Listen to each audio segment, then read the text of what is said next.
Matthew 9:27, Jesus had just went to Jairus' house and he just healed or brought Jairus' daughter back to life. And he just left Jairus' house. And in verse 27, it says, "And when Jesus departed thence, two blind men followed him, crying and saying, 'Thou son of David, have mercy on us.'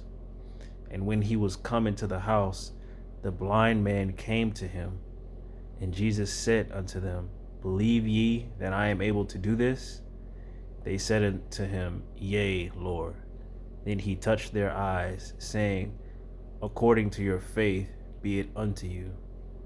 And their eyes were opened, and Jesus straitly charged them, saying, See that no man know it."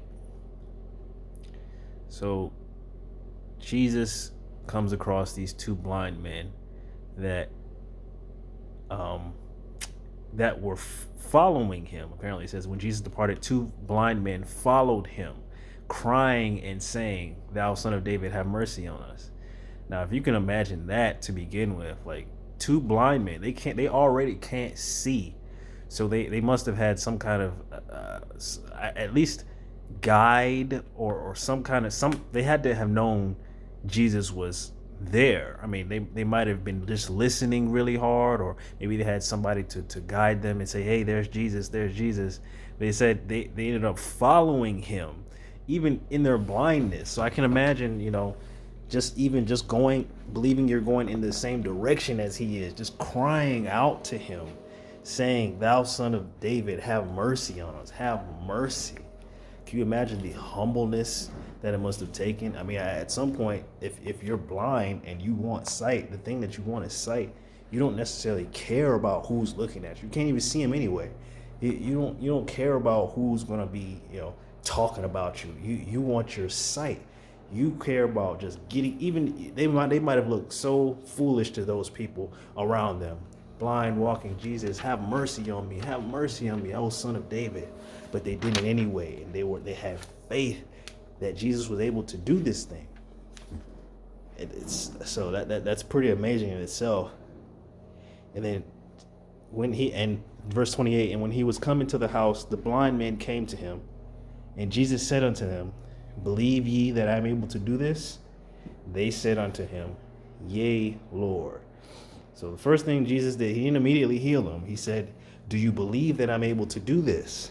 Which was pretty evident that they had some kind of belief that they had the faith to come out and approach him anyway. And said, but Jesus didn't immediately heal him. He said, "Do you believe?" And they said, "Yea, Lord."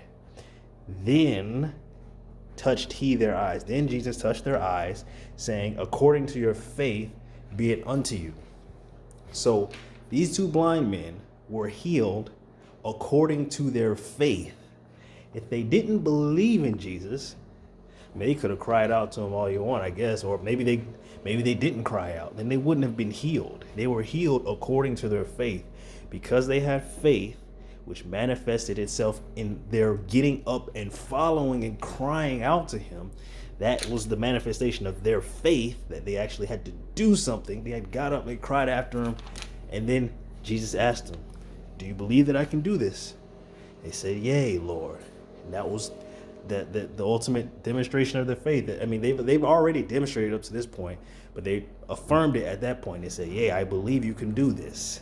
And Jesus said, "You are healed according to your faith." And they were healed. He touched their eyes, and their eyes were opened. So they could see. They were healed. They got the blessing according to their faith. So I think that's a lesson we can learn. It wasn't put in the Bible for no reason. I don't think Matthew, though it's a short little passage here, I don't think it was put here for no reason. I think it's something we can learn from. We are healed. We are blessed. We walk with righteousness according to our faith in Christ. Not of our own works, not of our own merits, but our righteousness, our goodness, ultimately, if you want to think of it in that general term, goodness, righteousness, comes from how much we put our trust and our faith in Christ. So, something to think about.